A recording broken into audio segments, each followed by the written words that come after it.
मामला ये है कि नवनिर्मित तहसील है जिसमें अधिवक्ताओं को कोई भी बैठने की जगह नहीं है।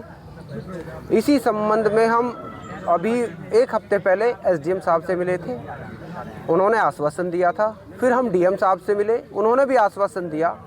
फिर हम पुनः डीएम साहब से मिले तो डीएम साहब ने ये कहा कि आप जो है एसडीएम साहब से मिल लीजिए और मैंने उनसे बोल दिया है आपकी बैठने की पूर्णतः व्यवस्था की जाएगी। इसी के संबंध में आज हमारा एक डेलीगेशन जो है एसडीएम साहब से मिलने गया था। उसमें हमारे अध्यक्ष जी थे, संस्थापक सदस्य थे और सम्मानित सीनियर अधिवक्तागण थे। जैसे ही हमने एंट्री किया तो बहुत ही एसडीएम साहब बहुत ही रूढ़वादी बोले कि क्यों शोर मचा रहे हो, चुप रहो, चुप खड़े रहो, मैं फ़ोन पे बात कर रहा हूँ। उसके बाद उन्होंने हमसे बात की, ना ही कोई सम्मान किया। चैम्बर की व्यवस्था तो बहुत दूर की बात है, अधिवक्ताओं का कोई भी सम्मान एसडीएम महोदय द्वारा नहीं किया।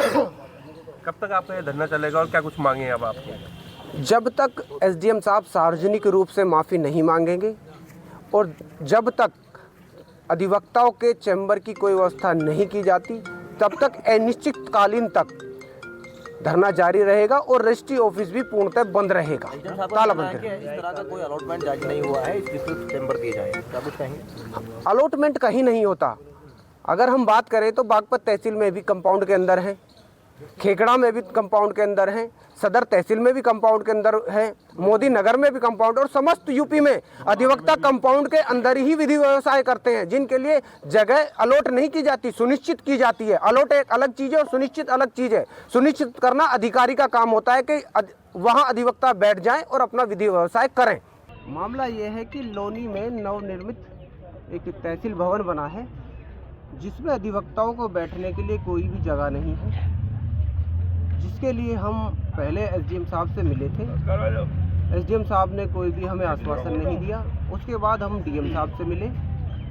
जब हम डीएम साहब से मिले तो उन्होंने आश्वासन दिया कि मैंने एसडीएम साहब को बोल दिया है, आप लोनी एसडीएम साहब से जाके बात कर लें और आपका जो है जो भी आपकी समस्या है उसका समाधान हो जाएगा।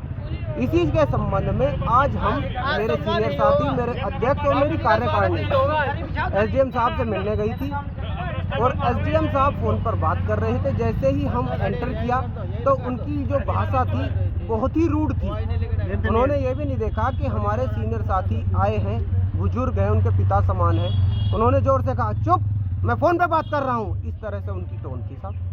तो उसके विरोध में अब हम धरना प्रदर्शन पे, क्योंकि हमारे जो अधिवक्ता साथियों का अपमान किया है एसडीएम साहब ने और वो अपमान सहा नहीं जाएगा।